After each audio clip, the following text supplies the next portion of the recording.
Anong mensahe ang kailangang marinig ng mga Aquarius sa period na to? Pwedeng nangyayari na itong magiging reading natin o mangyayari pa lang. Kung hindi man para sa inyo itong magiging reading natin, di baka para sa someone na malapit sa inyo o sa someone na kakilala nyo mismo. Baka may lumabas na gender mamaya, gawin nyo na lang energy, masculine at feminine energy. Pwede rin naman na huwag nyo nang pansinin ng gender. Hindi ko masasabi kung anong magiging reading, kung positive ba o negative. Depende sa kung anong mapipick up kong energy. Walang masama kung papanoorin ang sun, moon at rising sign kasi bakalin man sa mga yan ay mag-resonate na sa sitwasyon nyo.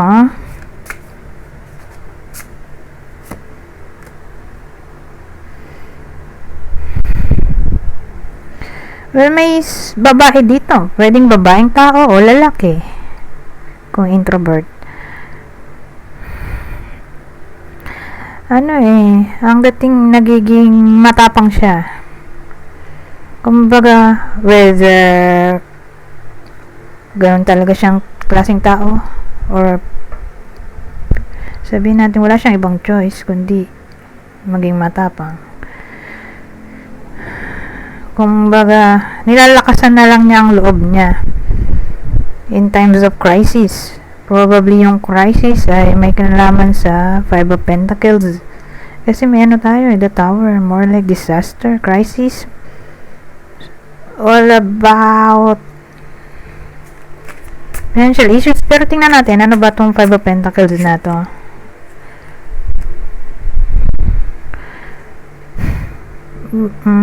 Five of Pentacles, kinlarify ng Ten of Cups. Mukhang nagkakalabuan kasi sila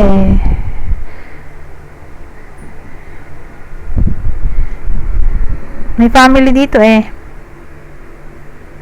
Nagkakalabuan sila ng pamilya niya.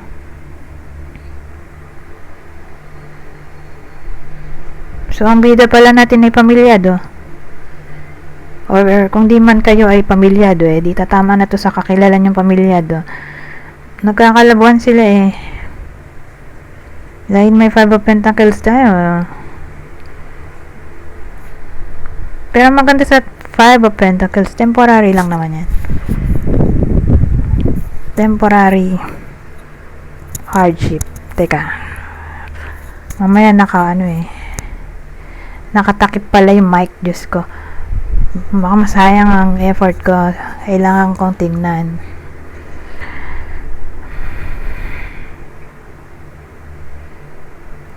So, in short, yung crisis dito ay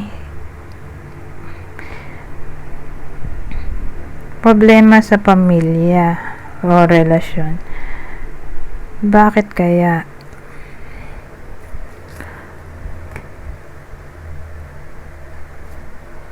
Clarify natin tong part na to. Ano yung problema dito? Whether nangyayari na to or mangyayari pa lang.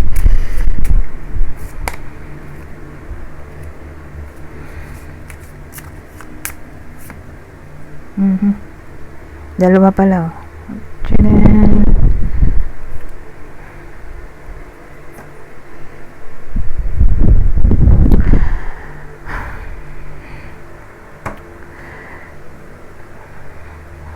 Well, ang dating kasi sa akin may suffering na maaaring mangyari. Saan nanggaling yung suffering? More like may third party dito pero hindi siya literal na someone else or other lover. More like yung third party ay nanggaling sa kapamilya, kadugo. Kumbaga yung kapamilya, kadugo ng partner ayaw sa iba sa inyo. So in short, sinisiraan yung iba sa inyo ng kapamilya, kadugo ng partner. Sila yung sumisira ng relasyon nyo.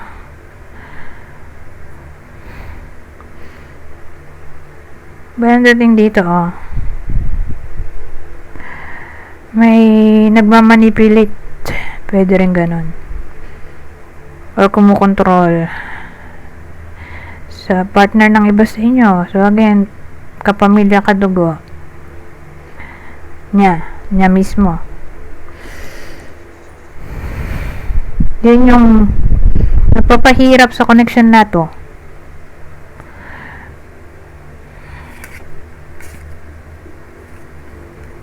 Pero ang maganda nga, 5 of Pentacles lang to eh. Temporary hardship lang yan. So, ibig sabihin, hindi siya forever. Ayos din yan. So, saan natin na sa period na to, whether nangyayari na to or mangyayari pa lang. Ganun yung eksena.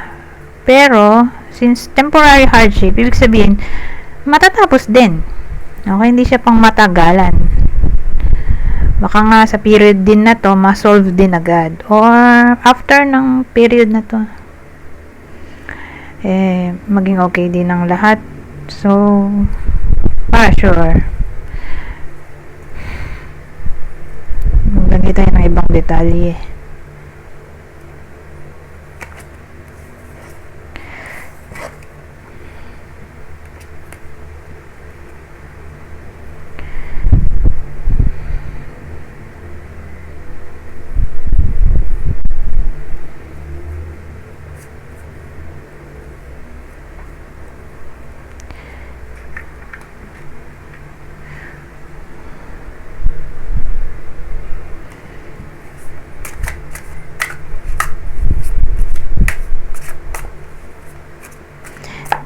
Sa bawat spread, doon natin malalaman kung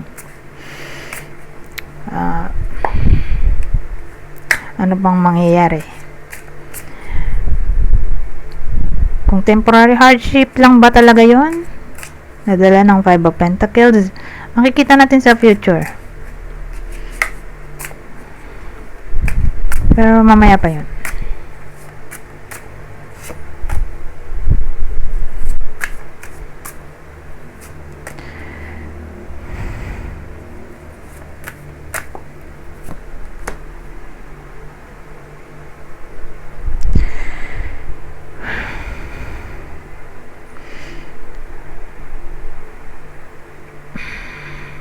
So, meron tayong the world, King of Cups, 2 of Swords. Kasi, ang dating dito, yung lalaki or babae kung introvert. Yung taong yon, probably ito na yung partner.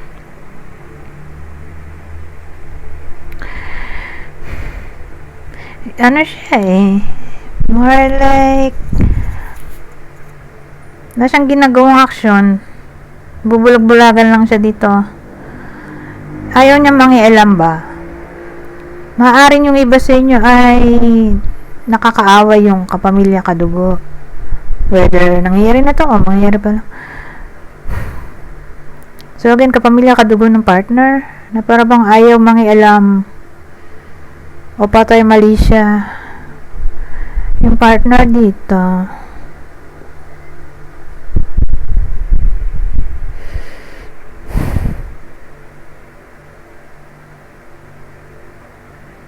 Nadulo kasi to pero kung nandito to, dito do, mangingialam na siya, nangyayari na siya, mangingialam siya, papanig siya sa bida natin, pero wala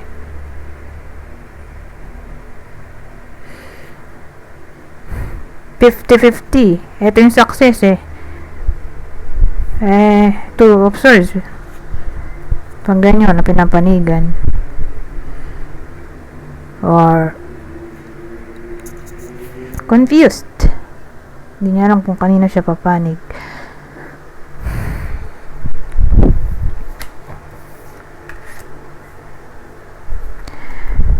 So, pwedeng mama's boy yung partner dito, or pwede nga rin tong babae, diba, kung extrovert yung partner. Basta may kapamilya kadugo na nangingialam ba sa kanya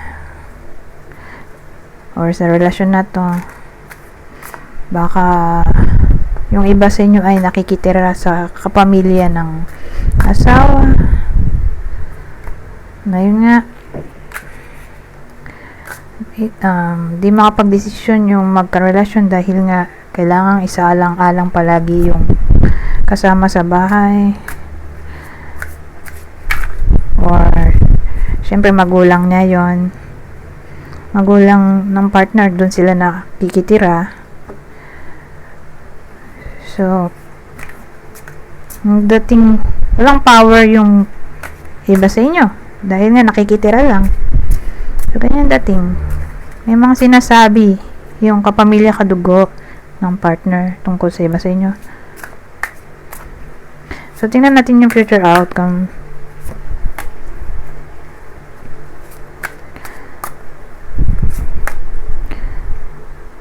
Or kung di man para sa inyo, sabi ko nga, baka para sa someone na malapit sa inyo. Baka sa kanila tumama to. Or baka nga nangyayari na. Two of Wands, Three of Wands, Three of Pentacles. Ito maganda naman, no? Kanina Two of Swords, di ba? Ngayon Two of Wands na. Ito future outcome na tayo. So pag sinabi mong future outcome, pagkatapos ng period na to onwards, dun tatama to, itong reading, itong future outcome na reading, okay? Well, ang dating sa akin, may someone na magdidesisyon. Ngayon, hintayin na lang niyang magbunga yung outcome ng decision na yon. Pero kung ano man yung mapagdidesisyonan niya na gawin, mukhang maglilid naman sa cooperation.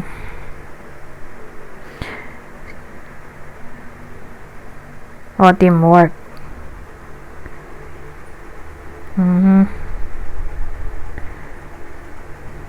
So ibig sabihin, doon na papasok nga yung Five of Pentacles na temporary hardship. Kasi kanina iniisip ko rin, temporary nga lang ba? O baka umulit din, di ba? Kung magkaayos man, baka kaaway ulit. Kasi kung di siya temporary hardship, literal na hardship. Pero dito na clear na literal na temporary hardship lang siya. Kasi ang last card natin, Three of Pentacles, ito na yung card ng teamwork, collaboration, cooperation. Maganda naman yung bino nga ng decision dito ng sino man itong magdidesisyon. Basta may someone na magdidesisyon. Tapos hintay na lang yung outcome ba ng desisyon. Tapos magre-result yun dito sa Three of Pentacles nga. Na may kinalaman sa ano ba yun? Teamwork, collaboration, cooperation,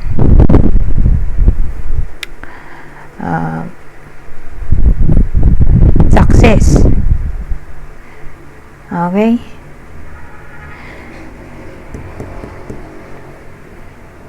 Ano kaya yun, no? Napapaisip din ako. Ano kaya to?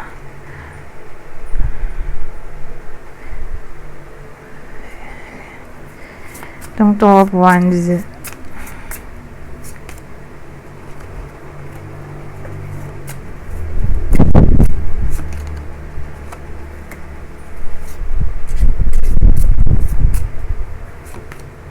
Ito lalaki.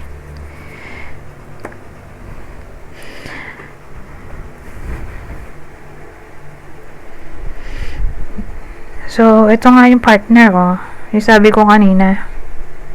Yung may King of Cups tayo, di ba? Kasi usually yung King of Cups ay husband.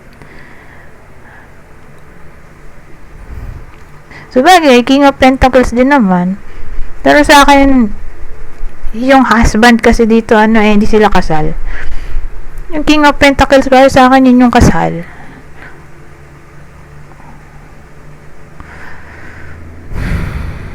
But anyways, regardless kung kasal o hindi, Basta ito yung energy niya. Kasi kanina, di ba?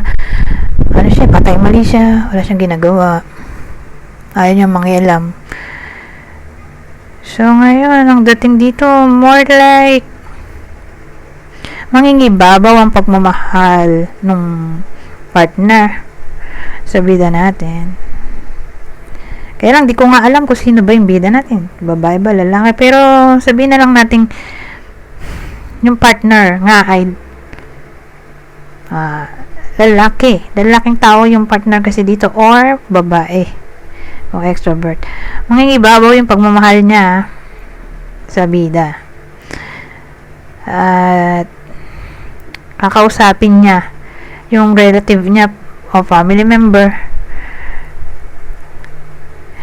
tungkol sa bida natin, sa sitwasyon ng bida natin. Kaya pala may ano dito, Three of Pentacles.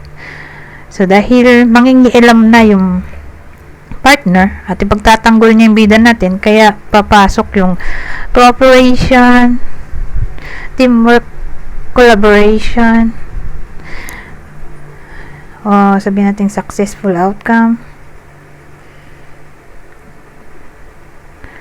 kakaroon ng somewhat improvement dahil gagawa na ng action yung partner. Kasi pwede rin tong building together. So, ibig sabihin, in times of crisis, susuportahan niya yung partner niya. Kaya nga may collaboration, teamwork, cooperation. So, yun ang maganda doon sa naging reading natin. Literal na temporary hardship at dahil maayos din naman talaga yung sitwasyon. Pero sa future pa to. Hindi to ngayong period. So, pagkatapos ng period na to onwards, dun to papalo. Itong potential outcome natin.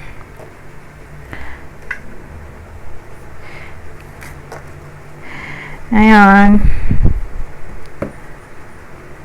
possible partner. Since love reading to, ito yung possible partner ng Aquarius sa reading na to. Scorpio, Leo, isa sa water sign, Cancer, Scorpio, Pisces. Ngayon, kung hindi para sa inyo itong reading, di baka para sa someone na malapit sa inyo, kakilala o idol, ito ang possible. Zodiac sign niya, Libra, Virgo ulit.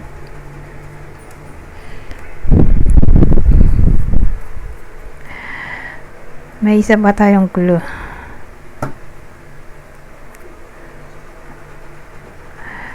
Same instruction. Kung hindi man para sa inyo yung lalabas na clue, di ba ka para sa person nyo, kakilala o idol. Kunin nyo lang yung clue na sa tingin nyo ay fit sa sitwasyon nyo o sa kakilala nyo. So, may someone na brown. Brunette daw ay brown. So, ibig sabihin, pwedeng brown ang buhok. Kung hindi brown ang buhok, di brown ang balat. Man. Baka siya to na brown ang buhok or brown ang balat. Kasi napapagitnaan siya So, powerful. Baka mayaman yung lalaki. Or kung di man mayaman ay ma-impluwensya. Or boss, politiko, powerful Yun lang naman pwede mag-cause ng power. Money. Mayaman, di ba? Mayaman, ma-impluwensya, boss,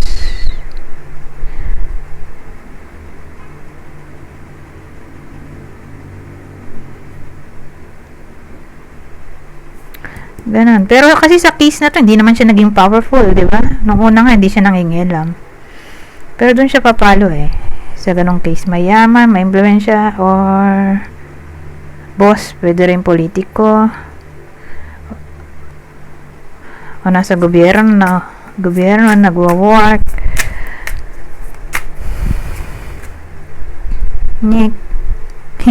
Ito dito. Malamang dito to. Kasi kanina dito eh. Kasi kanina inisip ko, baka to ay ito. Or ito. Kasi napapagitnaan siya eh. Eh ngayon, dumating na yung woman. Eh di ibig sabihin, ito ay ito. Ito ay ito. So yung lalaki yung moreno? Or brown ang buhok? Yung babae yung powerful.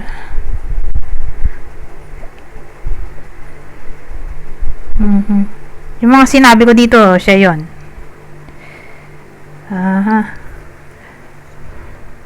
So again, kunin nyo lang yung info na sa tingin nyo ay fit sa sitwasyon nyo. Or siya siguro walang trabaho, yung babae yung may trabaho. Or mas malaki sahod nitong babae kaysa sa lalaki. Kaya powerful. Or sabihin nating matapang yung babae. Kasi yun naman din talaga yung tinakbo ng reading.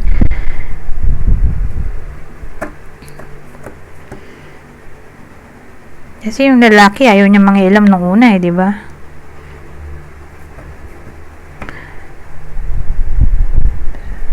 Anyways,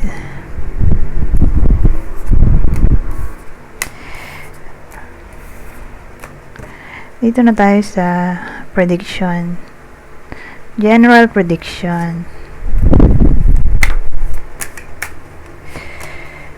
Water sign. Date night. So water sign, Cancer, Scorpio, Pisces, get ready to be wined and date. Wined and dined. So ibig sabihin may iba sa inyo na mukhang may ka-date sa period na to. At siya ay probably isa sa water sign, Cancer, Scorpio, Pisces. So, again, may makakadate ang iba sa inyo, whether ka-relasyon man nila to or new love interest. Pero again, may date sila. Date night eh.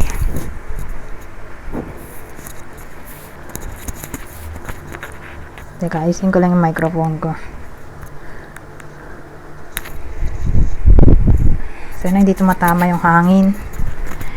Kasi hindi ako pwedeng walang electric fan, ang init.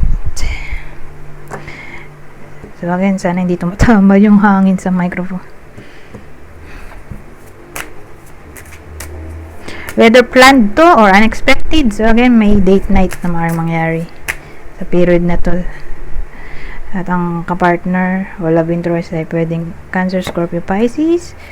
Ano to? Yes, luck is on your side. Ano ba yan?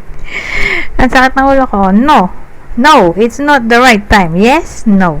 Bro mo, sa dami ng card na to. Sila pa yung nagtandem. Ano? Ang sakit ng ulo ko. So, ano tong yes? Pets. Getting a new pet. Giving a current pet more love. So, okay, so case basis, sabihin natin, baka magkaroon ng pet ang iba sa inyo. Wala pa sa din sa period na to. Ngayon, kung may sakit yung pet, mukha namang gagaling. Don't worry. Lalo na kung aalagaan, syempre, mag-pay attention kung may sakit yung alaga. Para gumaling din agad. Ngayon, ano tong no? It's not the right time. Hindi daw panahon sa period na to na maglipat ng bahay, change of residence, moving in with your partner. So, hindi na papanahon maglipat ng bahay ngayon for some reason. Baka kasi umulan, mabasa ang gamit. O ewan ko, kung ngayong period maglilipat, hindi best timing o time frame.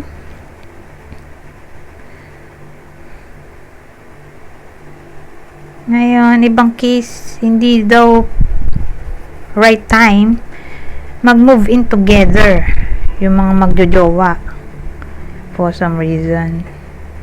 Yung live-in ba? Yan papasok. Hindi siya panahon, kaya no. Okay, not the right time. Sabi nga dito.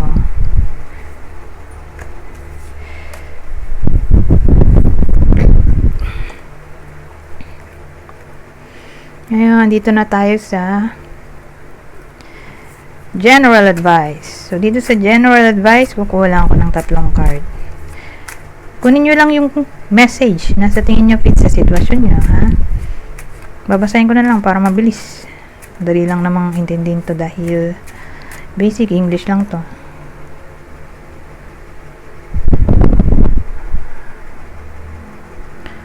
So, sabi dito, rekindle. Oh, every relationship has those magical moments that can be rekindled. Ito maganda. Pero again, hindi ko natatagalugin. Para yun sa mga mag-ex. Ito. Spirit. Your spirit is about to be sublimated.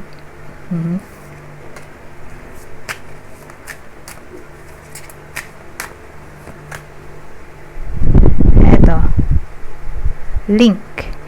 The bond of love grows stronger over time. Anyways, hanggang dito na lang. Goodbye for now.